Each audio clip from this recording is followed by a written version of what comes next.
Shalom.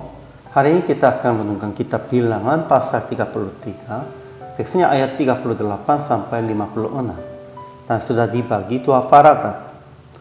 Paragraf yang pertama ayat 38 sampai 49. Perjalanan Israel dari Gunung Hor sampai bergema di dataran Moab di tepi sungai Yordan dekat Yeriko.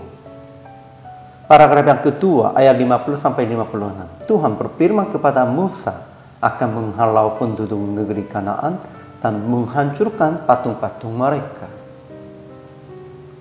Kesimpulannya, pada tahun ke-40 sesudah keluar dari tanah Mesir, Harun mati di atas Gunung Hor.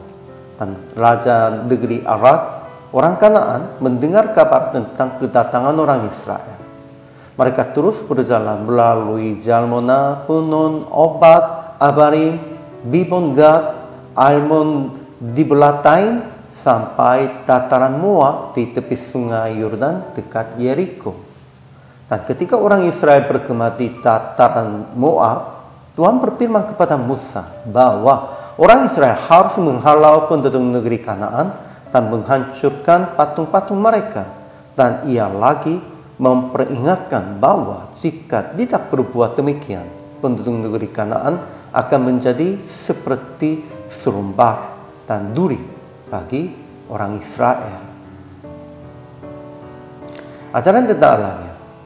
Tuhan berfirman kepada Musa di dataran Moab di tepi sungai Yordan dekat Yeriko bahwa orang Israel harus menghalau penduduk negeri Kanaan dan menghancurkan patung-patung mereka.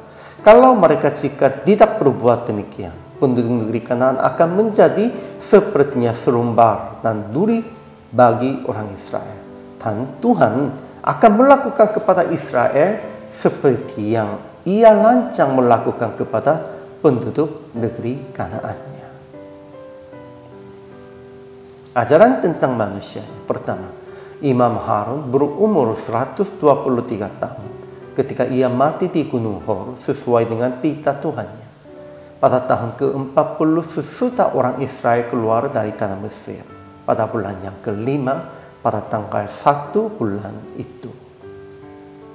Kedua, orang-orang Kanaan yang tinggal di daerah sana telah mendengar kabar tentang kedatangan orang Israel. Ketiga, orang Israel bergema di dataran Moab di tepi sungai Yordan dekat Yeriko dan mendengar perintah Tuhan yang akan menghalau penduduk negeri Kanaan dan menghancurkan patung-patung mereka. Aplikasi hari ini. Pertama, serahkan kehidupan Anda kepada Tuhan dengan mengaku bahwa tergantung kehidupan aku kepada Yesus, baik hidup maupun mati. Kita kehidupannya semuanya harus serahkan kepada Tuhan. Tergantung kepada Tuhannya. Sepertinya perjalanannya tergantung kepada Tuhan. Kedua, menghalau segala perbuatan duniawi, menghancurkan patung-patung yang Anda andalkan dan bermegah selain Tuhan dan selain Yesus. Sebenarnya orang-orang Israel tidak menghalau segala orang-orang Kanaan, tidak menghancurkan patung-patung semuanya, melainkan mereka campurkan dengan mereka, melainkan mereka menyembah kepada patung-patung berhala di Kanaan. Sehingga sepertinya janji Tuhan, mereka dihancurkan, mereka dihukum oleh Tuhan. Sehingga kita harus jangan demikian itu. Akhirnya praktek hari ini, introspeksi diri. Apa yang masih berbuat seperti orang duniawi dan menghalau manusia lama yang masih mempengaruhi dalam kehidupan Anda. Sepertinya menghalau orang-orang Kanaannya dari Kanaan. Dan usaha akan menyingkirkan objek-objek dunia untuk menjaga kesucian hidup Anda. Kita harus menyingkirkan, membuang semua objek-objek dunia, kehidupan duniawi.